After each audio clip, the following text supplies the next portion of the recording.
जय माता दी दोस्तों। स्वागत है आपका हमारे YouTube चैनल पर। आज मैं आपको इस वीडियो में सुनाऊंगी वट सावित्री व्रत कथा। कहा जाता है कि वट वृक्ष की जड़ों में ब्रह्मा, तने में भगवान विष्णु व डालियों व पत्तियों में भगवान शिव का निवास स्थान माना जाता है। इस व्रत में महिलाएं वट वृक्ष की पूजा करती हैं। सती सावित्री की कथा सुनने व वाचन करने से सौभाग्यवती महिलाओं की अखंड सौभाग्य की कामना पूरी होती है। आइए अब करते हैं सावित्री और सत्यवान की कथा प्रारंभ। भद्र देश के एक राजा थे जिनका नाम अश्वपति था। भद्र देश के राजा अश्वपति के कोई संतान नहीं थी। उन्होंने संतान की प्राप्ति के लिए मंत्रोच्चारण के साथ प्रतिदिन 1,00,000 आहुतियां दी। 18 वर्षों तक यह क्रम जारी रहा। इसके बाद सावित्री देवी ने प्रकट होकर वर दिया कि राजन, तुझे एक तेजस्वी कन्या पैदा होगी। सावित्री देवी की कृपा से जन्म लेने के कारण से कन्या का नाम सावित्री रखा गया। कन्या बड़ी होकर बेहद रूपवान हुई। योग्य वर न मिलने की वजह से सावित्री के पिता दुखी थे। उन्होंने कन्या को स्वयं वर तलाशने भेजा। सावित्री तपोवन में भटकने लगी। वहां साल्व देश के राजा घुमतसेन रहते थे।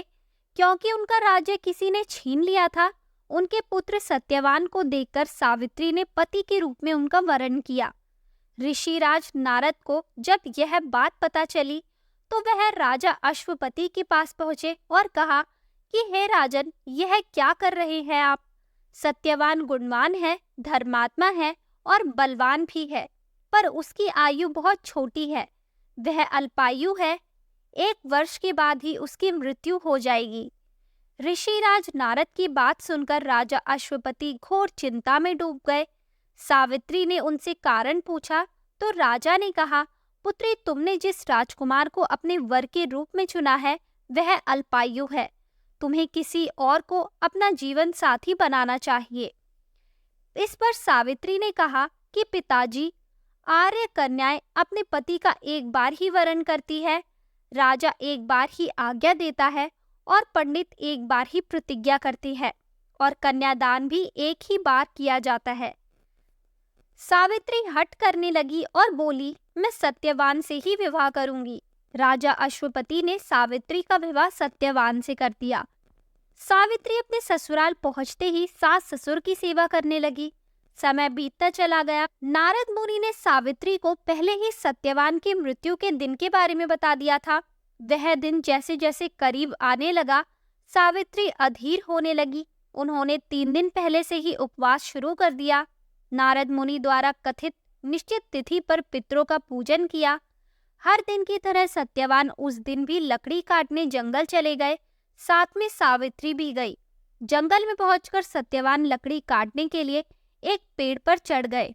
तभी उसके सिर में तेज दर्द होने लगा। दर्द से व्याकुल सत्यवान पेड़ के नीचे उतर गए। सावित्री अपना भविष्य समझ गई।